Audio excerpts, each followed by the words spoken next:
はい、こんにちは。発酵調味料教室シンプルブリューライフの早川です。このチャンネルでは発酵食などの食に関する知識や食と健康、そういったことをテーマにいろんなお話をさせていただいております。今日はですね、こちらですね、MCT オイルのお話をしていこうかと思います。この MCT オイルっていうのはですね、いろいろ特にダイエットをしている方の間で、人気というか、ダイエットとかをですねしている方とか、あと糖質制限みたいなことをされている方、あと筋トレとかをですねされている方の間ではかなりですね有名になっているオイルですね、油です。でして、とにかくですねエネルギー効率がいいとか、いろんな意味で、ダイエットに適しているというオイルなんですよね。でこれを私が実際に使ってみてですね、使用目的とか、使ってみた感想とか、そういったことも交えてですねお話をしていこうかなと思います。はい、まず MCT オイルって何なのかというところなんですけども、こちらですね、中鎖脂肪酸という脂肪酸なんですね。で MCT っていうのはこの中鎖脂肪酸を英語で言うと、ミディアムチェーントリグリセリドなんですね。その頭文字の MCT、ミディアムチェーントリグリセリドなんですけども、要はですねその脂肪酸の構造っていうのは、鎖状にですね炭素が連なっているような感じになっているんですけれども、その炭素の数が、少ないか多いかっていうところで、長鎖脂肪酸とか中鎖脂肪酸とか短鎖脂肪酸というふうに分けられているんですよね。その一個一個の炭素の結合が、少ないくて、でかつその脂肪酸全体の長さが短いのがこの中鎖脂肪酸というものなんですね。でその中鎖脂肪酸が MCT オイルなんだけれども、じゃあ長鎖脂肪酸だと何があるかっていうと、だいたい一般的な食用油っていうのは長鎖脂肪酸なんですね。長いという字を書いて、長鎖脂肪酸。なので、一般的に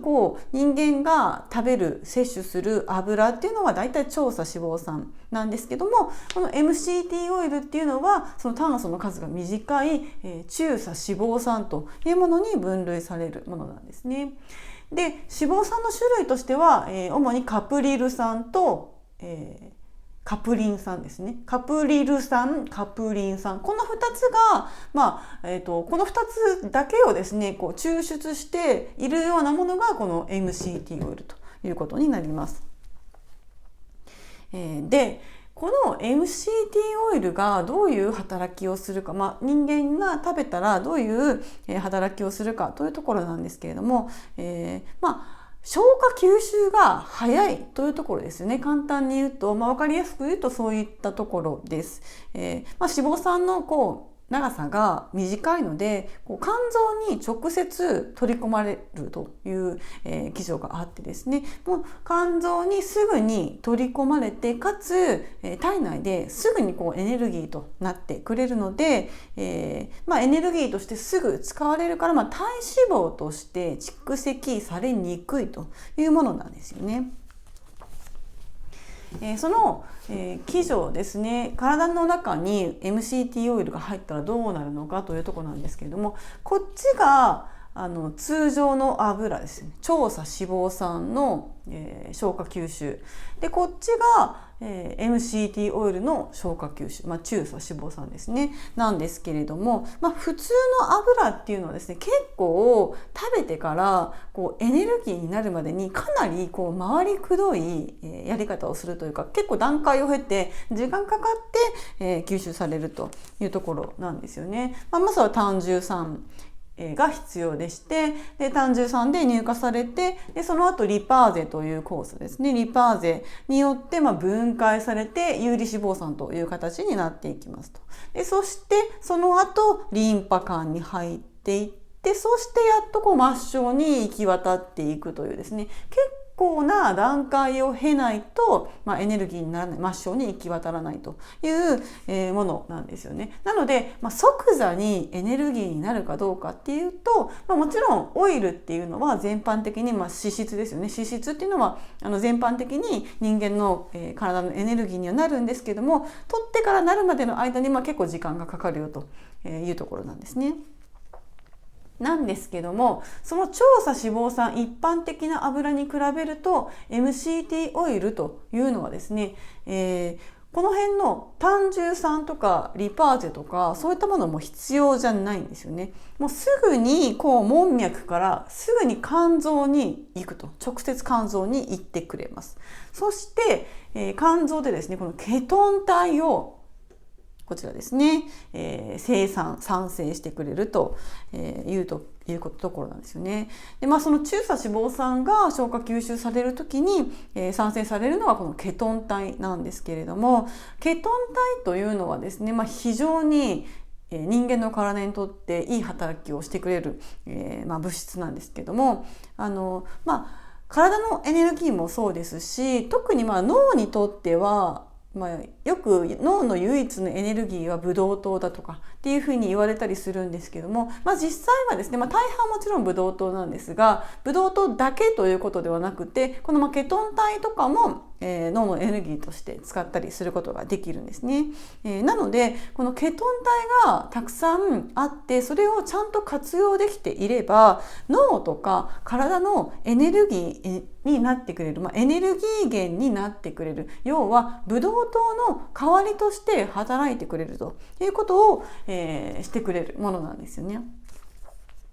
なので糖質制限、低糖質とか、そういったことをされている方はやはりこのケトン体回路をいかに回していくかといったところが、そのダイエットの鍵になったり、するわけなんですよね。で、そうですね。この低糖質ダイエットと非常に相性がいいというのが、この MCT オイルなんですよね。この低糖質ダイエットっていうのをしている場合は、やはりこの糖質の量を減らしていくんですけれども、その糖質の量を減らすことによってダイエット、体重を減らす、痩せるですよね。痩せるっていうことにつなげていくためには、ただ単に糖質を減らすだけでは、いろんな不調が出てきたりしてしまいますので、それを補う、っていうことをしないといけないんですけれども、糖質を減らすとその分エネルギーが減りますよね。摂取エネルギーが減りますので、それを埋めるために、タンパク質とか脂質とかを取って、ちゃんとエネルギーを補給して、かつ糖質を減らすっていうことを、していくわけなんですけれども、ただですね、先ほど言ったように長鎖脂肪酸っていうのは、結構取ってからエネルギーになるまでに時間がかかるといったところもありますし、タンパク質をですね、たくさん取ればいいということももちろんそうなんですけれども、タンパク質ってやっぱりその消化吸収があまり良くなかったりするんですよね。人にもよるんですけれども、動物性のタンパク質をいっぱい取って、その低糖質の穴埋めをするというか、糖質を減らしてその分タンパク質を増やすみたいなことをしていくといいんですけれども、ただ、その消化吸収がなかなかうまくいかない人がいたりとか、特に女性なんかは、普段からあまり肉をたくさん食べていない人とかは、もうそのタンパク質を消化する能力が落ちてたりするんですよね。いっぱいたくさんお肉食べてますって言ってたくさんお肉食べていたとしても、それがうまく消化吸収されてなくて、結局取っているんだけど全然その体の中に入って活用されていないという場合が結構あったりします。なのでそういう方はですね、なかなかその低糖質ダイエットっていうのがうまくいかなかったりとか、その糖質を減らしてその穴埋めとして他でエネルギーをしっかり取れなかったことによって、どんどんエネルギー不足になってすごいだるくなっちゃったりとか、疲れやすくなっちゃったりとか、筋肉が落ちてしまったりとかして、最終的に、糖質を元に戻した時にリバウンドしちゃったりとかっていうことにもなりかねないわけなんですよね。なので、そういった方にとってもこの MCT オイルっていうのは非常に有効なんですよね。糖質をこう減らして他の、脂質とかタンパク質からエネルギーを取りたいといった場合にですね、この脂質の部分をこの MCT オイルに、するということをすれば、すぐにこうエネルギーとして、使われる、エネルギーにすぐなってくれるというところですね。でかつ脂肪として溜め込みにくいという特徴がありますので、非常に、いいんですよね。エネルギーを補給しつつだけど太りにくいという油、それがMCT オイルなわけなんです。あとはですね、このオイルを取っていることによって満腹感が得られるということもありますので、間食なんかを抑えることができたりとかですね、そういった効果も、期待できるということですね。なので、ダイエットをしつつもエネルギー不足になるっていう状態を、防止することができるという、非常に嬉しい効果があります。でそういった効果があるので、特にその痩せたいと思っている人、ダイエットしたいと思っている人にとってはすごく人気な油ですよね。なんですけども、それ以外にも、いろんな効果が、あるというふうに言われていまして、例えば抗菌効果、抗ウイルス効果、抗ウイルス効果っていうのも最近よく言われていますよね。そういった効果もありますし、特にこの抗心筋作用ですね、カンジダとかのそういう菌を、減らしてくれる、抑制してくれるという効果が、非常に、いいところですし、あとは抗炎症作用なんかも、非常にあるというふうに言われております。なので、いろんな意味でですね、非常に取るといい油なわけなんですね。でこの MCT オイルを、私もですねここ 2,3 ヶ月ぐらい取っているんですけれども、私が実際なぜこの MCT オイルを取ろうと思ったかのそのきっかけなんですけども、私の場合はダイエット目的とか、そういったことではないんですよね。もともとどちらかというと痩せ型なので、これをその低糖質ダイエットをして、でこれを取ってですね痩せていこうとか、そういうことではなくて、私の場合はどちらかというと、とにかく普段からエネルギーが不足しているので、それを補いたいっていう意味で、取るようになったんですね。でもちろん私だけじゃなくて、現代人ってそもそもエネルギー不足の人が多いんですよ。すごい普段から疲れやすかったりとか、だるいとか、眠いとか寒いとか、そういう症状を持っている、特に女性ですよね。女性でそういう症状を持っている人ってものすごくたくさんいると思うんですよね。でそういう方って、いろんな原因があるとは思うんですけども、大体エネルギー不足だったりするんですよね。なので、その食事からしっかり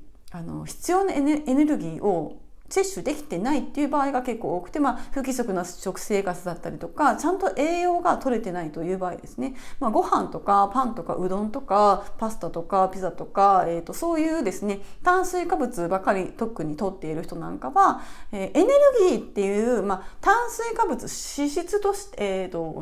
質としての、ものはいっぱい食べていたとしても、しっかり栄養が取れてなかったりとか、いろんな意味で、栄養不足イコールエネルギー不足になっている方が多かったりするんですよね。で、特にですねこの副腎疲労と低血糖と、あとは甲状腺機能の低下ですね。この3つってすごく、若い女性30代40代50代ぐらいの女性に多い症状なんですよね。こういったことが原因ですごく疲れやすかったり、普段からなんかだるいみたいな、そういったことが起きてきたり、します。で、実際その私もですねこの3つがまさに当てはまっていてですね、でまずは、私の場合は結構何年か前にですねちょっとその糖質制限なんかをしていた時に、この低血糖症があるってことが判明したんですね。その、詳しい経緯とかについてはですね、また別の動画でその甲状腺機能低下についてとか、ケトン体についてとか、糖質制限を激しくやった結果こうなりましたっていう動画とかを上げていますので、それちょっと別途ですね、もし興味がある方は見ていただくといいと思うんですけれども、そんなところでですね、私の場合は反応性低血糖というですね、症状があるということが判明しています。なので、これが一つあるんですね。でそれに伴ってやっぱりこの副腎疲労っていうのがどうしてもなんかセットみたいな感じでついてくるらしいんですよね。でこの副腎疲労ってどういうことなのかっていうと、その副腎っていう臓器がそのままなんですけども、疲弊している疲労しているという状態なんですが、それについて詳しくはですね、いろいろ調べて、いただけばいろいろ出てくるので、わかると思うんですけども、その副腎疲労ってどんな症状なのとか、どういう、症状が出るのってことを調べていくと、もう丸々当てはまるんですよね、自分に。もうまさに私のことを言っているみたいな感じで、副腎疲労っていうのがあって、自分もこう調べたらもうすごく当てはまるし、多分世の中の、30代40代50代ぐらいの女性の大半がこれに、少なからず当てはまると思うんですよね。その全部が丸々当てはまるっていうわけじゃなくても、いくつかは当てはまるっていう人が結構大半だと思うんですよね。なのでこういったことがあると。でさらに、甲状腺機能低下ですよね。でこれも女性に多いんですけれども、私の場合はですね、もう橋本病っていう病気が判明してるんですよね。これはもう1年半ぐらい前に発覚したんですけれども、ちょっとなんか体がだるいなと思って病院で血液検査をしたら、甲状腺機能のが低下していて、それで橋本病ですっていうふうに言われてですね、でその橋本病で甲状腺機能を低下の症状が出ていると、お薬を飲んでホルモン剤なんですけども、ホルモンを補充するみたいな治療をするんですよね。それは何のホルモンかっていうと、橋本病、甲状腺機能低下症になると、T3 とか T4 っていう甲状腺ホルモンの値が下がっていくので、その下がっていくといろいろ体に良くないことが起きるんですよね。まずは代謝が悪くなって、太りやすかったりとか、むくみやすかったりとか、冷え症になったりとか、とにかくだるいとか、とにかく眠いとか、やる気が起きないとか、いろんな良くない症状が出てくるんですよね。その甲状腺ホルモンっていうのはとにかく元気を出すホルモンなので、それが減っていくってことは、とにかく元気がなくなるみたいなイメージですよね。なので、それを改善するためにですね、その甲状腺ホルモンのチラージンっていうお薬を飲んでいくんですけれども、そのチラージンっていうお薬って飲み出したら、ほぼほぼ一生飲み続けなきゃいけないんですよ。でそうなるとなんかすごく辛いじゃないですか。やっぱり一生そのお薬飲み続けなきゃいけないっていうのはすごい辛いですし、実際その自分の体感としてそこまでなんかその薬を飲まなければいけないほど何か痛いとかそういうことが辛いとかがあるかって言ったらそうじゃなくて、私の場合はあんまりその甲状腺機能低下症で言われているような症状がそんなにいっぱいなくって、だからどちらかというと逆みたいな感じなんですけど、本当はなんか、太っていく、どんどん太っていってむくんでいくっていうふうに言われるんですけども、逆に全然太らないし、あとは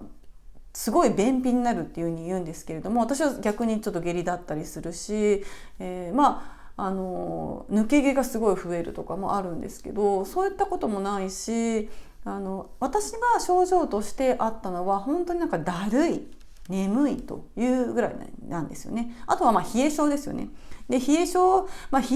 はもうすごいちっちゃい頃からなので、もう別に今更っていう感じで、そんなになんていうんですかね、確かに人の10倍ぐらい寒がりなんですよ。もう人が感じるのの本当に10倍ぐらい寒いっていう風に感じて、常に手足は冷たいっていう状態なんですけども、きっとそれも甲状腺機能が低下しているっていうのが一つの原因だとは思います。ただそれは昔からなので、最近すごいだるいなとかいうのもあったんですけれども、特になんか年のせいかなとか、仕事で疲れてるのかなとか、それぐらいの感覚だったんですよね。なので最初ちょっとそのチラジンというお薬飲んだんですけども、なんとなくちょっと違和感というか、あまりその薬を飲み続けるっていうことにすごい抵抗があったので、最初はなんとなく言われて検査して怖くなってちょっと飲んだりしてたんですけども、別にやっぱりちょっとおかしいなって思って飲む必要ないんじゃないかなって、自分で勝手に判断してですね、飲まなくなったんですけども、だけどもやっぱりそのお薬を飲まない代わりにその元気になるようなことを自分で改善していかなきゃいけないなというふうに思って、免疫力を上げていくような食事を心がけるとか、しっかりと睡眠をとるとかですね、常に体を温めるとか、いろんな予防ですね、筋力トレーニングをするとか、いろんな予防とかをしていこうと思っているんですけども、その中でですね、この目をつけたのがこの MCT オイルなんですよね。これを飲むと、私も結構ですねお肉いっぱい食べるんですけれども、そんなに胃腸の消化能力が強い方じゃないんですよね。なので、やっぱりこのすぐにエネルギー源になってくれるものっていうのはありがたいかなといったところで、いろんな他の効果とかもありますし、これを飲むことによってこの甲状腺機能が低下していてエネルギーがうまく作り出せなくても、外部からそのエネルギーを摂取して、エネルギーに変えていくことができるということでですね、それを目的に飲み始めたわけなんですよね。なのでこういった症状って少なからず女性の方は特にですね持っていると思いますので、もちろんそれを病院に行って血液検査をして調べて、それで初めてこれは分かることかもしれないんですけども、わざわざ病院に行って血液検査までしなくてもなんとなくそういう症状があるとか、だるいとか、いう症状がある場合はですね、やっぱりエネルギー不足ということが言えると思いますので、そういった方に非常にこれおすすめなんですよね。特にその低血糖でですね、低血糖で血糖が下がりすぎちゃうっていう方とかはですね、それを防止するためにこういったものを飲んでいくという意味でもおすすめです。で実際にですねどうやって飲むかという方法なんですが、MCT オイルっていろんな種類があります。いろんなものが売られていて、もう本当にスーパーとかにも最近売られているぐらいなんですけども、液体のものとパウダー状のものがあるんですね。でこちらは私がいつも飲んでるのはパウダー状です。でこのもちろん液体のやつでもいいんですけども、この液体のやつだと結構本当に油っていう形状になるので、なんとなく見た目が取りづらいかったりするんですよね。お味噌汁とかに入れてもなんか油浮きとかしちゃうので、ちょっとなんとなく抵抗があったりするんですけども、こちらのパウダー状だとそういうことがあんまりないんですよね。よ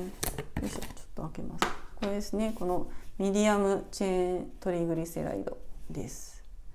でこれ中身どうなってるかっていうとですね、パウダー状でこういう感じなんですね。こんな感じの粉になってます。でこれスプーン付属しているんですけども、これだいたい15ミリかなっていうところなので、これぐらいをですね、取って、水でもいいですし、水以外でも何か飲み物と混ぜて、摂取することができます。もちろんこれバフって口の中に入れてゴクって水飲んでっていう風でもいいんですけども、別にまずいとかないんですよ。まずくないし、苦くもないし、無味無臭なんですね、ほぼ。若干なんかちょっと油っぽいというか粉っぽいような匂いとかはするんですけども、ほぼ無味無臭なので何に入れても特に問題なく飲めます。なのでお薬みたいに流し込むっていうことをしなくても、飲めるんですよね。お味噌汁に入れてもいいですし、スープに入れてもいいですし、カレーとかシチューとかに入れても問題ないし、普通にお水に入れて飲んでも普通のお水として飲めるぐらいなんですね。なので、そういった、汁物系とかに入れるっていうのもいいし、あとは、コーヒーに入れるといいですね。コーヒーに入れるとカフェラテみたいになります。なのでそれもすごくいい飲み方ですし、私はですね、ちなみに、緑茶に入れて飲んでるんですね。この緑茶のこの、茶葉なんですけど、この緑茶を毎日飲んでいて、これをですね急須に入れるといちいちめんどくさいので、これをなんかお茶パックみたいなやつに入れて、でそのお茶パックに入れた緑茶と、MCT オイルをこの一さじ入れて、でそのコップに入れて、それをお湯をそこに注ぐだけっていう風にして飲むんですけども、普通に緑茶の味なんですよね。というか緑茶ラテってありますよね。ほうじ茶ラテとか、そういった感覚で飲むことができますので、その緑茶はすごいおすすめですね。コーヒーだとなんか若干なんかコーヒーの味がちょっと変わっちゃったりする感じがするので、コーヒー最初やってたんですけども、コーヒーよりちょっと緑茶の方がおすすめです。で緑茶はですね、しかもいい効果が緑茶自体にもあるんですよね。非常にこの抗菌効果とかそういうのがあって、特にですね、この今免疫力を上げたい菌とかウイルスとかがなんか入ってきたら、なるべく排除したい、殺したいじゃないですか。でそれに緑茶ってすごくいいっていうふうに言われていて、もう緑茶を毎日飲んでいれば風邪とかに本当にかかりにくいというふうに言われているので、そういった意味でも毎日緑茶を飲むっていうのはすごく、体にとってメリットがありますし、でその緑茶と、このいろんないい効果がある、MCT オイルを一緒にとって、エネルギーを効率よく摂取していくと、そういったことをですね、しています。でもちろんですね、この MCT オイルももちろんカロリーがありますので、通常の食事をしてかつこれを大量に摂るっていうことをすると、もちろんちょっとカロリーオーバーとかになっちゃうので、やっぱりこれを日常的に摂っていく場合は、糖質は若干減らした方がいいですよね。これは別にこれを取ろうが取るまいがですね、糖質っていうのは現代人は常に糖質過多になっている状態なので、糖質っていうのは常に減らすっていうふうに思っていた方が、ちょうどいいぐらいなんですけれども、糖質とかを減らして、ご飯半分にする代わりにこれを飲むとかですね、そういった形でやっていただくとすごくいいんじゃないかなと思います。エネルギー補給が効率よくできるし、痩せるとかダイエットとかそういったことにも非常に効果があります。であとはですね、特に低血糖の方なんかは夜間に低血糖になっちゃうっていう場合が多いんですよね。夜間に急激に血糖値が下がって、低血糖になると、その下がった血糖を上げようとして、インスリンがバーっていっぱい出て、でそれで違います、間違えた。上がった、血糖を下げようとしてインスリンが出ますね。ここでインスリンがたくさん出て、でそれによって低血糖になっちゃうんですよね。で低血糖になると、今度はその血糖値を上げようとして、そのコルチゾールっていう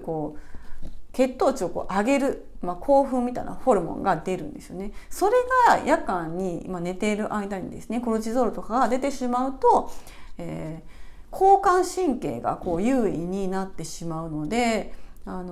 寝ている時に歯ぎしりをしたりとか食いしばりがあったりとかして、あまりいい睡眠が取れなくなったりするんですよね。なので、低血糖症がある人って快適な睡眠が取れてなかったりします。でそういうことを予防するためにも、寝る前にこれをですね飲むっていうのもすごくおすすめです。これを飲んでおくことによって夜間低血糖になりづらいので、でその結果、そういったコルチゾールみたいなホルモンが出ずに、副交感神経が優位なまましっかり眠れるということになるわけなんですね。はい。ということで、非常におすすめの、MCT オイルなんですけども、実際私がこれを飲み始めてですね、かなり 2,3 ヶ月経つんですけども、かなり効果を実感してます。それまでは本当にだるかったんですよね。体が常にだるいっていうふうに思ってたんですけども、これを1日今は朝昼夕方ぐらいって3回ぐらい飲むんですけども、飲んでると今までのだるさがかなり軽減されてるんですよ。なのですぐにエネルギーになってるんだなってことを実感できますね。これすぐに自分で体感できると思います。なので、そういったすごいだるいとか疲れやすいとか、いう方はですね、ぜひ試していただきたいなと思います。ただですね、これ、すごくいいんですけども、最初のうちは慣れるまではちょっと胃腸に負担がかかりやすいので、胃がムカムカしたりとか、ちょっと下痢になっちゃったりとかすることもありますので、最初は少量から始めた方がいいです。本当に10ミリぐらいから5グラムぐらいから始めるとかしていって、でも最終的にはこれ実はどれだけ取っても体に悪影響が出るっていうのはないっていうふうに言われてるんですよね。今のところその実験結果とかで大量に取ってもほとんど悪影響がないというふうに言われています。大体のものってその油に限らずなんですけども、大体の食品とかっていうものはいろんないい効果があっても取りすぎると良くないっていうものがもうほとんどなんですけれども、この MCT オイルに関しては結構たくさん取っても大丈夫なんですよね。なので最終的には1日 50g とか 70g とか 80g とか、それぐらい取るといいというふうに言われていますので、ぜひですね、だんだん慣らしていって、習慣にしていっていただくと、いろんないい効果が得られるということですね。はい、ということで今日は、MCT オイルのお話をしていきました。油に関してはですね、またちょっと別の動画で油について詳しくシリーズで解説している、動画がありますので、そちらも見ていただきますと、このあたりのですね、中鎖脂肪酸とか、脂肪酸の種類とか、そういったところも、よくわかると思いますので、気になる方はぜひそちらも見てみてください。ということで今日は以上となります。また次回の動画でお会いしましょう。さようなら。